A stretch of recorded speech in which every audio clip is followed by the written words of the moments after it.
रिलायंस जियो का आईपीओ आने वाला है, जो सुनने को आ रहा है।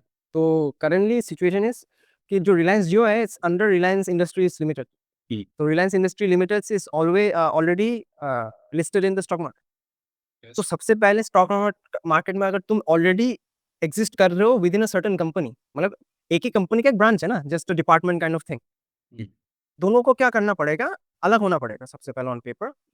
Then Jio will get listed. और जो आईपीओ क्या होता है? IPO is a place where you raise money and use that money for the development of the company. Let's say buying equipments, warehousing, hiring new people. तो यहाँ पे OFS कुछ नहीं है। OFS मतलब जो एग्जिस्टिंग इन्वेस्टर्स है वो अपना शेयर सेल बहुत कम कर रहे हैं या फिर नहीं कर रहे हैं। इफ आई एम करेक्ट, नहीं कर रहे हैं। जो सारा पैसा उठाने वाले हैं, it will go into the development of the Jio as itself का जो डेवलपमेंट है उस पे जाए। तो बहुत लोग बोल रहे हैं कि इट्स अ गुड बेट, लेकिन लास्ट 6 मंथ्स में रिलायंस आई थिंक 10-15% गिर गया।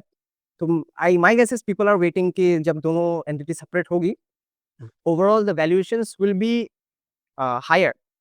कैसे? जैसे स्पेसएक्स, ऐसा थोड़ी ना कि स्पेसएक्स एग्जिस्ट नहीं कर रही, एग्जिस्ट कर रही थी ऑन पेपर। अब उस टाइम पे क्या, इलॉन मस्क की जो नेटवर्थ है that ranges from $250 billion to $400 billion.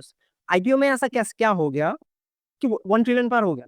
Is just on paper, पर शेयर के बेसिस पे कितनी बढ़ोतरी आई है। पहले जो स्पेसएक्स की वैल्यूएशन थी और पब्लिकली जो लिस्टेड की वैल्यूएशन है is very different. It's cuckoo. Cuckoo मतलब पागलपंती है। Now people are really bullish, मतलब ऑप्टिमिस्टिक अबाउट कि SpaceX might do something really great in the future. उस ऑप्टिमिज्म के चलते ऐसा चल रहा है। इलॉन मस्क का जो टारगेट था, ही रेज्ड आई थिंक $75-80 बिलियन। तो इतने जो पैसे उठाए हैं, इलॉन मस्क का टारगेट फुलफिल हो गया। लोग जो ट्रिलियन चिल्ला रहे हैं, they are morons, literally morons, कि बोल रहे हैं कि इलॉन मस्क अपना अगर $1 ट्रिलियन अगर बंटवा दे।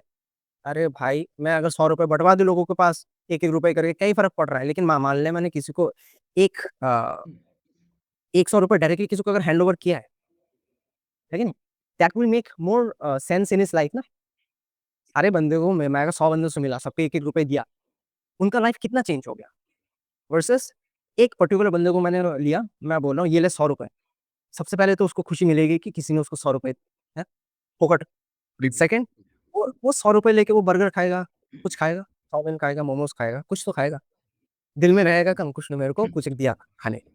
वर्सेस मैं अगर तेरे को 1 रुपए भेजूँ, कभी मुझे नहीं लगता कि down the line, if generally अगर मैं तेरे को 1 रुपए भेज दूँ, you will even care.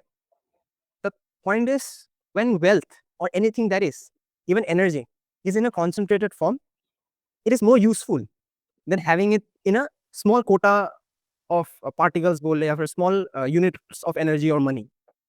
So it's cuckoo. Secondly, he is a trillionaire on paper, not in actual wealth में तो है ही नहीं। Same thing I think will happen to Reliance Jio, जहाँ पे Reliance का वैल्यूएशन अभी गिरा हुआ है, सेपरेट आउट हुआ, जियो का वैल्यूएशन विल शूट अप।